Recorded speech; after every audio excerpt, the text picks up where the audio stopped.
Bienvenidos a Perspectivas Ambientales, un espacio para dialogar, conversar de acciones, visiones, políticas y propuestas que contribuyan a mejorar la conciencia ambiental. El día de hoy tenemos a Laura Altamirano. Ella es bióloga de la Universidad Católica del Ecuador, tiene más de 25 años de experiencia, ha sido coordinadora de áreas protegidas, directora nacional de biodiversidad, ha sido subsecretaria de Patrimonio Natural y hoy por hoy representa al panel ambiental 2030 en el cumplimiento de los ODS, de los Objetivos de Desarrollo Sostenible. Yo quisiera, Laura, con tu experiencia y más que nada que nos cuentes qué es esto del Panel Ambiente 2030, quiénes lo conforman y cuál es su objetivo. Buenos días con todos. Gracias, Berito, gracias por el espacio. Sí, nosotros conformamos este panel Ambiente 2030. El nombre Ambiente 2030 está ligado al cumplimiento de los Objetivos de Desarrollo Sostenible en su agenda de las Naciones Unidas. Nosotros, viendo este ámbito, dimos unas líneas estratégicas que se tienen que basar específicamente en los temas ambientales. Entonces, constituimos este panel que en realidad somos una organización sin fines de lucro, es una organización sí con una perspectiva política no partidista, en el cual estamos constituidos por varios grupos, con el gremio de biólogos de Guayaquil, también participa la Asociación de Guardaparques del Ecuador, empresarios, académicos e investigadores, consultores en general, ¿no? Que no estamos en muchos de los casos ligados a organizaciones o a ONGs, sino en una forma independiente. Hemos decidido juntarnos para sí tener un sustento, con sustento técnico, hacer una veeduría en los temas ambientales ante cualquier gobierno que venga. En realidad nuestra perspectiva es buscar el diálogo, conectarnos con diferentes iniciativas y sectores sociales, privados, públicos, académicos, para la construcción colectiva de soluciones innovadoras, ¿no? O sea, queremos ser alguien que dé la solución frente a todos los problemas que nos atacan, se puede decir, o están inmersos ya en nuestra sociedad en temas ambientales y sociales también. ¿Desde cuándo se creó esta organización? Esta organización se creó recientemente, estamos unos pocos meses, unos 4 meses que estamos operando ya como organización, porque basa en una necesidad de que no encontrábamos un panel, un grupo en el cual nosotros podamos expresar nuestros problemas, nuestras inquietudes, nuestras propuestas en el tema ambiental. Entonces decidimos investigar qué pasaba, ¿no? Entonces encontramos los documentos, las estrategias, la guía de acción de los años 90 dado por Fundación Natura. Hicimos todo un recuento y un análisis de toda esa problemática. Imagínate en la década de los 90 y comparamos con los problemas que hemos identificado actualmente. Uh-huh. En vez de disminuir esta problemática, se aumentaron los problemas. Y eso justo te quería preguntar de tu experiencia de 25 años y además con el grupo que tú mencionas que seguro hay una expertise enorme en temas ambientales únicos en el país por todo lo que tú mencionas y que conforman. ¿Cómo evalúas la situación del Ecuador? ¿No? Y ha habido progreso, viendo los planes, dices, mira, esto ya se habló hace 25 años y no hemos avanzado en nada o se ha avanzado en poco. ¿Qué es lo que más se ha avanzado y qué es lo que menos se ha avanzado? Mira, ese análisis es importante hacerlo más profundamente, ¿no? Pero de manera general, lo que nosotros hemos identificado es que se han avanzado varias cosas positivas. Muchas de esas son en el área marino costera, que hace 20 años no se tenía, y que además de eso también es bueno para el país, porque hemos cumplido una de las metas del Convenio de Diversidad Biológica, que es aumentar la superficie de áreas protegidas marinas, como es marino costeras, ¿no? Y tener un manejo integrado costero. Uh-huh. Eso sí, se ha avanzado. Hemos avanzado también en la participación con comunidades locales, en darles alternativas. Y ahí tienes el caso también de Sociobosque y de otros proyectos que van en un beneficio a las comunidades de manera directa. Sin embargo, hemos retrocedido en otros. Si bien hemos avanzado en lo que es la superficie de creación en áreas protegidas con la cooperación, pero no hemos avanzado en un fortalecimiento de una institución por parte del Estado. Hemos más bien retrocedido. Tenemos una institucionalidad de retrógrada ahorita actualmente de unos 40 años. ¿Y esto por qué me lo dices? Yo me acuerdo desde un principio que hubo la Comisión de Ambiente que antes del Ministerio del Ambiente que dependía de la Presidencia de la República. Después se creó el Ministerio del Ambiente como algo muy chiquito y le desaparecían, le reformaban, le unían, le fusionaban y así ha pasado mucho tiempo. Después hubo un periodo de fortalecimiento del Ministerio del Ambiente, pero nunca se lo vio como una entidad que entienda la transversalidad y que sea una política de Estado más que un ministerio aparte, que simplemente a veces se lo veía como una piedra de tropiezo para la explotación minera, petrolera, para todo lo que es permisos. Entonces siempre se trató de minimizarlo o simplemente que no moleste, o se iba el ministro si es que se oponía a algún tipo de cosas. En ese sentido, seguimos igual, supongo, ¿no? Con la misma visión, no ha cambiado en nada. Mira, yo considero que nosotros lo que hemos, bueno, ahí sí creo que todos los que hemos hecho conservación estos años hemos tenido un grave error. Un error en el que no veíamos a la parte política como, bueno, son los políticos, acá somos los técnicos, pero son los políticos los que toman las decisiones. Así es. Y en muchos de los casos los políticos no se asesoran bien en la parte técnica y cometen errores y ceden a presiones extractivas. Y sin considerar, y un poco de esto es de conciencia ambiental ciudadana, que tenemos que nosotros trabajar en eso fuerte, es que todos los ecuatorianos tenemos que saber que el 55% del PIB mundial, es 41.7 trillones, dependen del buen uso de la biodiversidad biológica y de los servicios ecosistémicos, cifra que supera el 60% del PIB en el caso del Ecuador. Entonces, si no tienes y si no puedes, no comprendes la importancia de esto, que de la naturaleza vienen todos los servicios ecosistémicos que dependen nuestra vida y nuestra existencia en el planeta, estamos mal. Si no sabemos lo que significan los objetivos de desarrollo sostenible y cómo alcanzar con sus metas el cumplimiento de una Agenda 2030 que además también es bastante ambiciosa, hacemos eso.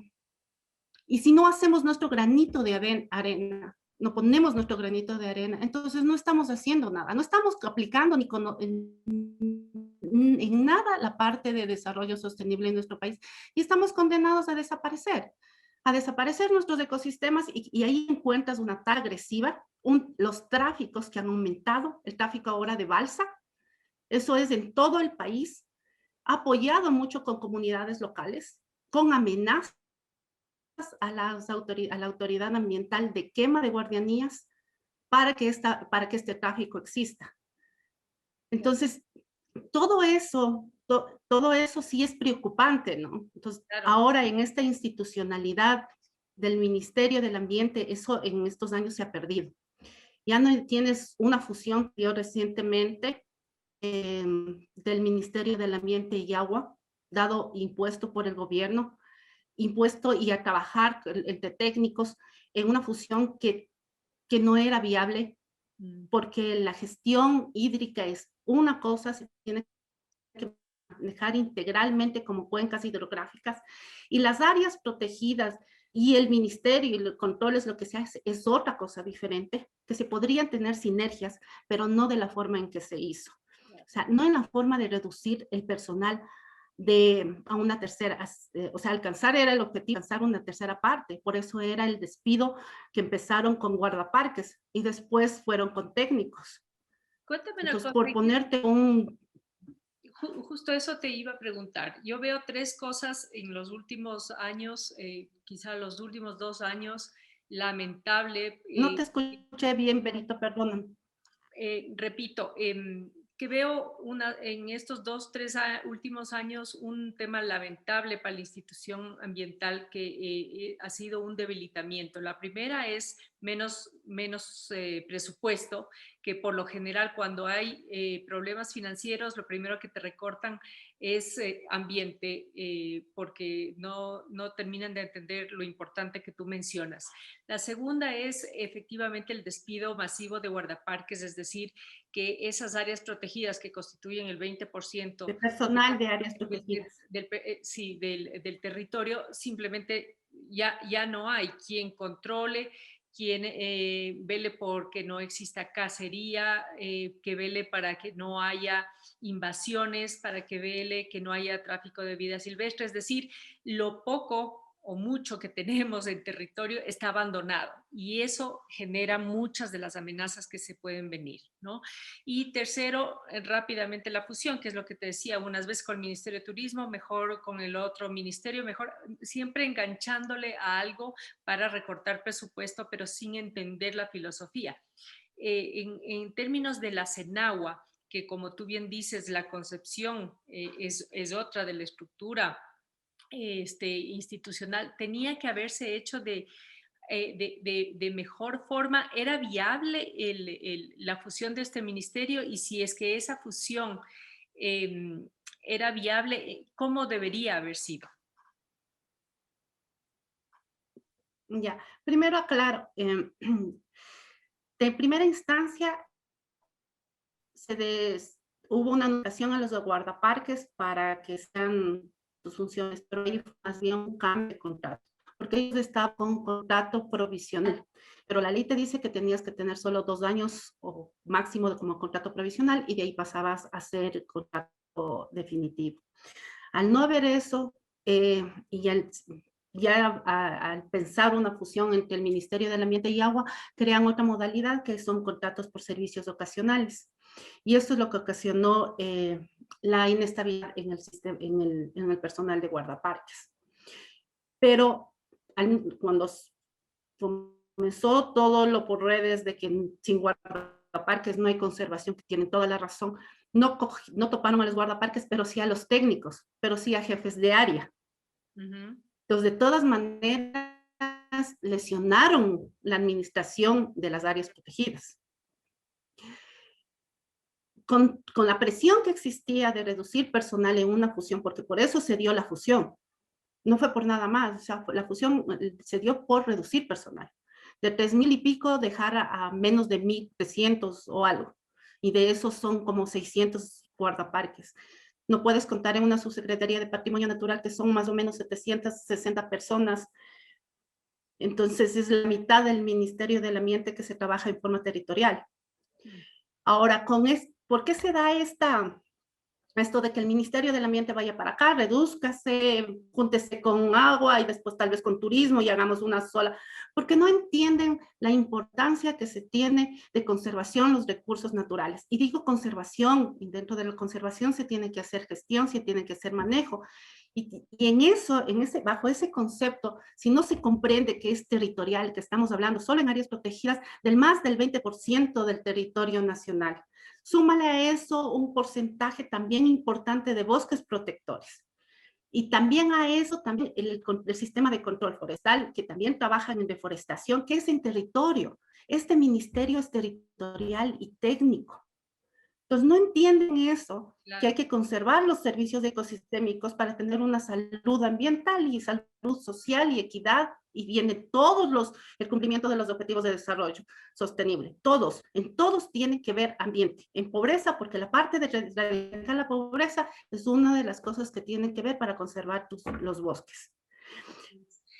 Si no entiendes eso, lógicamente el gobierno no va a tener para decirles, júntense. A mí lo que me importa aquí es tener menos gente en el Estado, menos gente. Claro. Pero sí tienes que cumplir como legalmente lo que te establece el CODA y que te establece todas las normativas que es la autoridad ambiental que tiene que cumplir. Entonces, lo haces inoperante, ineficiente. Entonces, hay que sincerar esto. Si quiere el país tener una conservación de bosques o no, Claro, o no. O exacto. sea, eso. O un control Y ahora en esta fusión, ¿cómo se hizo la fusión? ¿Cómo se hizo la fusión? Como te digo, fue de esa manera. Sí, los que medio pudimos incidir en que la gente que esté en campo no sea removida, o sea, que sea tal vez impacto menos. Lo que sí también, lo que se fue es la parte administrativa. No digo que por eso no eran importantes, eran muy importantes. Las direcciones se quedaron sin asistentes, por ejemplo, porque tenían el concepto de que para qué un director tener un asistente, cuando no entendían que el asistente era para las direcciones, no era del director. Ahora cambiemos un poco del tema, sobre el licenciamiento ambiental, porque esa es otra de las partes que yo he podido vivir en carne propia en términos de descentralización hacia los GATS, hacia los gobiernos descentralizados, autónomos descentralizados. Esto es una parte fundamental del ministerio en sus competencias para justamente apoyarse en los gobiernos locales y generar este tipo de permisos y licencias a todo lo que significa contaminación industrial, contaminación de la empresa privada, contaminación de los propios gobiernos locales, etcétera. Y todo este proceso solamente se ha vivido en las grandes ciudades, digamos, no muchas, sino Quito, Guayaquil, Cuenca, quizá dos más, que tienen la autoridad concurrente. Entonces, el resto del país todavía está en el Ministerio del Ambiente, que todos tienen que sacar su licencia ambiental, bueno, no todos, pero a los que les corresponden, y eso también genera un cuello de botella para la productividad, pero un cuello de botella porque no está fortalecido el sistema del licenciamiento y tampoco se entiende bien que la licencia ambiental no es un mero requisito, ¿no? Entonces, eso ¿cómo le ves tú, Laura, en tu evaluación y cómo se ven ese tipo de cosas al interior del ministerio? Verás, el proceso de licenciamiento ambiental nació hace más de unos ya 25 años. Fue igual por una necesidad. Acuérdate que en ese momento era el INEFAM. Y el INEFAM, que ya se fusionó y fue parte del Ministerio del Ambiente, que ellos tenían una unidad de calidad ambiental. Al fusionarse, se crea una necesidad en que existan, a partir de la experiencia de muchos proyectos de desarrollo dentro de áreas protegidas, que no se tenía una norma o un procedimiento.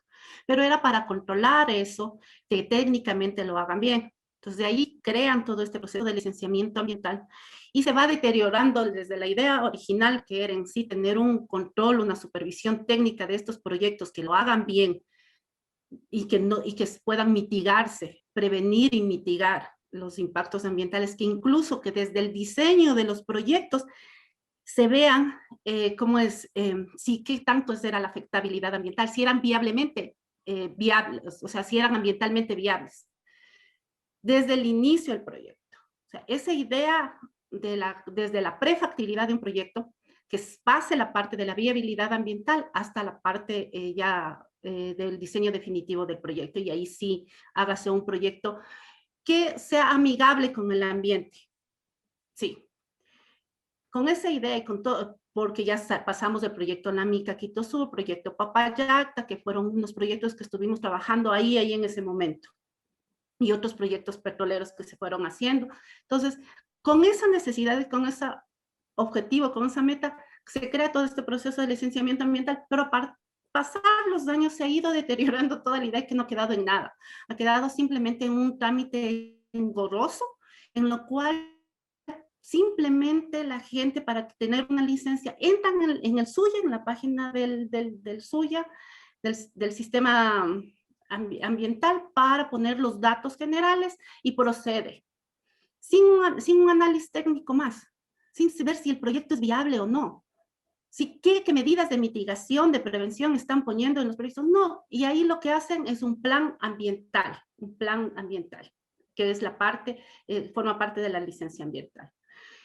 ¿Qué es lo que yo haría? O sea, ese proceso se tendría que revisar, quitarlo, analizar, como te digo, desde el proyecto, desde los proponentes, desde la parte de prefactibilidad de ese proyecto, quitar toda esta parte engorrosa que tienen la Subsecretaría de Calidad Ambiental, tienen más de 400 trámites represados que no dan cabida a aprobaciones de auditorías perjudicando a empresas.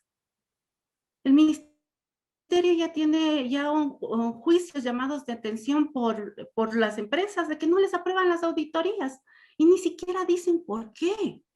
Claro.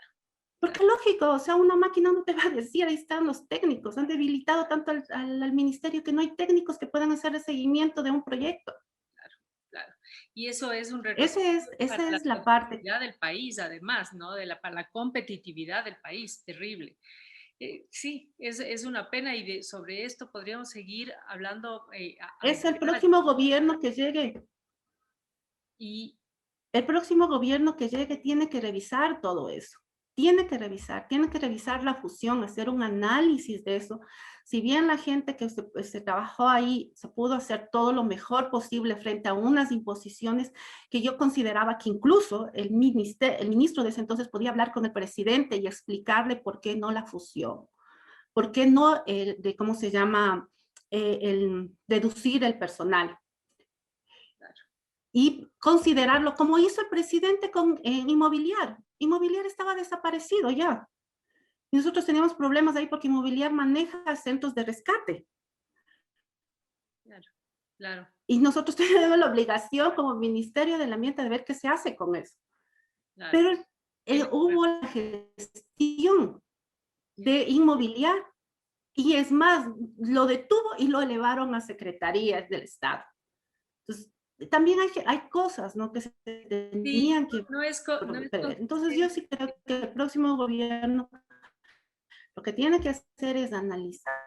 Perfecto, ahí sí, Berito, quisiera un poquito como para recalcar lo que siempre se ha deseado, que existe, que el país tenga y que contenga la conciencia sobre todo el por qué crear un servicio de áreas protegidas, un servicio de parques nacionales, porque las áreas son territoriales, las áreas trabajan con gente y para la gente. En las áreas tenemos el futuro de nuestros hijos, de los que ahora viven y de los que vivirán en el futuro. Entonces, el servicio de parques debe ser una institución que se tiene que crear. Tal vez no ahorita cuando inicie el próximo gobierno, pero sí en el transcurso del próximo gobierno, y nosotros vamos a estar muy pendientes que eso se cumpla, porque es en beneficio de nuestro país. Ahora, justamente ahora que viene en esta época de elecciones, entiendo que ustedes como panel ambiente se han unido con Verdescopio, con las organizaciones ambientales, para proponer al CNE algunas preguntas para el debate presidencial. ¿Cómo les fue con eso? Porque es importantísimo. O sea, es uno de los pocos países que creo que veo que no hay una sola pregunta que hablen sobre temas ambientales, y esto lo califica justamente el CNE. Fíjate que en Estados Unidos uno de los grandes temas que fue en debate de Biden y de Trump fue el tema de cambio climático. Acá ni siquiera está en la palestra. En Costa Rica, si es que no hay temas ambientales, simplemente el presidente que no es elegido siquiera, ¿no? Si no sabe consistentemente tener una política ambiental. ¿Cómo nos va aquí? Berito, nosotros trabajamos en varias preguntas. Entre esas analizamos cuáles serían las más efectivas, ¿no?, para que los candidatos presidenciales respondan al país. Lamentablemente, enviamos 3 preguntas generales al CNE y lamentablemente nos hemos enterado que no van a ser considerada la temática ambiental en el debate. Lo dijeron también en las noticias de ayer cuando dijeron cuáles son los aspectos que van a ser tratados en el debate y vimos que no estaba el tema ambiental. Nuestra preocupación fue expuesta también al CNE a través de las personas con las cuales contactamos para que hagan llegar estas preguntas. Dijeron que iban a hacer todo lo posible para que incluya el tema ambiental. Igual también el Frente Ambiental, que está conformado por todas las organizaciones, ONGs y grupos ambientalistas que está liderando el CEDEGMA, también ellos también están haciendo los contactos, o sea, todos sí nos movimos inmediatamente ayer para poder incidir en el CNE que tomen el tema, ¿no? En las preguntas, en el debate. Y ahí es otra muestra más que a las instituciones, al país, a todas las personas que tienen el poder ahora de elegir, no les interesa el tema ambiental, porque no, según ellos no te dan réditos. Y esto es una verdadera ignorancia en el tema, porque, como mencioné, es el 60% del PIB del Ecuador que está basado en la biodiversidad de nuestro país, ¿no? Pero y hay una de las cosas que también no se ha tomado en cuenta y lo toman a la ligera, es la parte marino-costera, la parte de la riqueza de los océanos. Nuestro Ecuador tiene 5 veces más que la parte continental en el mar. Y eso es un trabajo que se tiene que hacer. Claro. Y en el mar también hay un montón de tráfico. Acuérdense de lo de las aletas de tiburón. Desde que el Ministerio del Ambiente puso la denuncia en fiscalía sobre lo del tráfico de las aletas de tiburón, no se sabe nada, nada. Y ese tráfico lo hacen en alta mar. Nuestro país también es el paso del tráfico, ¿cómo es? El paso de diferentes tráficos, y entre esos está la vida silvestre, que lo pasan por Colombia, por Perú, sí, hacia el Asia. Y quizá también tiene que ver mucho de lo que he visto, mucha alternabilidad por parte de los ministros que no duran sino menos de un año y son ministros que no tienen con sus antecedentes trabajo ambiental, no se duelen, no tienen esa pasión, son de otros lados, no digo que no estén calificados para aquello, pero me acuerdo que alguno de los ministros dijo, pues sí, el tema ambiental nomás eso es fácil de manejar. Entonces, fíjate, esa es la importancia que le da. Entonces, yo diría que hay que pedir a los futuros gobernantes, de quien sea elegido, que justamente ponga a gente que sabe, que conoce, que es político técnico, porque tiene que haber esos dos sombreros en esa posición, pero que se duela y que entienda y que sepa de lo que se trata esa cartera y que además tenga un liderazgo importante para influir en el presidente, pero además influir en las otras carteras de Estado, porque si no, nuevamente está solo y simplemente el tema ambiental es multidisciplinario y transversal. ¿Qué le pedirías al futuro presidente en estos términos, Laura, a nombre de toda la organización a la que tú representas? Primero que se ha analizado el tema de la fusión del Ministerio del Ambiente y Agua, que dé estabilidad al personal que trabaja en áreas protegidas y la creación del servicio de parques, y sobre todo a que las autoridades y los técnicos sí tengan la experiencia y el conocimiento del tema ambiental, pero no es posible que lleguen directores que no conozcan ni el concepto de lo que es un área protegida, ni de lo que es un bosque protector, ni conozcan las leyes ambientales. O sea, es nefasto. Y simplemente hay algunos que han ingresado por una cuota política, sin tener un análisis de quién podría ser el mejor técnico para desempeñar esos cargos. Y acuérdate que hubo un ministro que dijo que iba a contactar a los pueblos no contactados, que hay que contactarles, acuérdense que puso una serie de cosas y claro, es muy difícil hablar de personas cuando no conocen el tema, y sobre todo, ok, ya, no conocen el tema, pero por favor déjense asesorar de personas que sí conocen y quieren lo mejor para el país, pero también ahí sea, egos, o sea, de sentimientos, el poder, el ego es lo que más ha influido también en que, en que exista un equipo adecuado para el Ministerio del Ambiente, con ciertas excepciones, porque eso sí, no puedo decir que todas las gestiones han sido, hubo un ministro brillante que también conocía del tema de conservación, que lo hizo lo mejor que pudo y cuando dijo hay una fusión del Ministerio del Ambiente y Agua, y dijo no, yo prefiero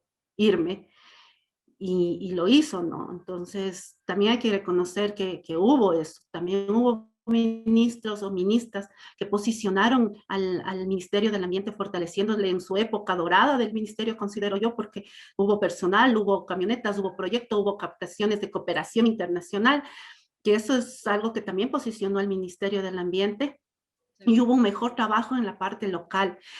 Una de las cosas, Berito, que yo sí considero que debemos tomar en cuenta es que se tiene que trabajar en la parte de territorio. La parte, todos los recursos tienen que ser en territorio. Desde ahí tiene que verse el cambio y la aplicación del concepto de desarrollo sostenible. No podemos seguir teniendo una élite en el ministerio, un centralismo, si no se fortalece en la parte territorial. Y ahí viene lo que son bioemprendimientos. La tecnología, la parte científica, tiene que darnos la base para conservar. ¿Cómo es posible que en nuestro país tenemos un INABIO, un Instituto de Biodiversidad, que hay que fortalecerlo? Hay excelentes técnicos ahí. Sin embargo, no pueden encontrar una empatía con la gente del ministerio. Y en vez de trabajar conjuntos, hay una oposición. Claro. Entonces, todo eso para que nos den datos que permitan a los tomadores de decisiones hacerlo de la mejor manera. Así es. Pero no hay los datos, no hay datos. O sea, la investigación ha sido también detenida en este país. Necesitamos saber cuánta biodiversidad realmente tenemos. No ha habido ¿Cuántas poblaciones están en peligro? Y dar la viabilidad por parte del Ministerio del Ambiente y del CNECID a los permisos de investigación es otra de las trabas. A los pobres investigadores les tienen penando ahí para darles el permiso para que continúen. No sabemos cómo están las poblaciones de lobos, hay alianzas indicios estratégicas con la incluso academia y de que podían estar enfermos, y en eso se necesita mayor investigación. así es. Sí. No es posible. O sea, eso sí, el próximo gobierno tiene un bastante trabajo y nosotros vamos a estar ahí para ya no dejar pasar. Por eso se formó este grupo, porque muchos somos funcionarios que trabajamos en el Ministerio del Ambiente y conocemos y queremos a la conservación, y ya toda una vida, ya es una vocación, ya es Bueno, para poder vivir.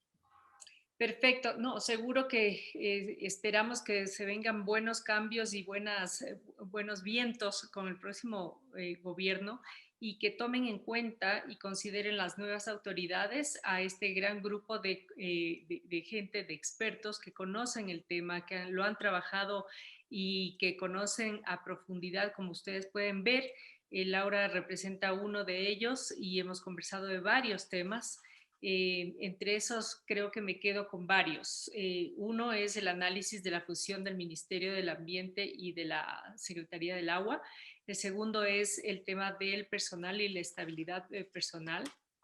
El tercero es el trabajo en territorio. Definitivamente la descentralización más que nunca es importantísimo en el tema ambiental.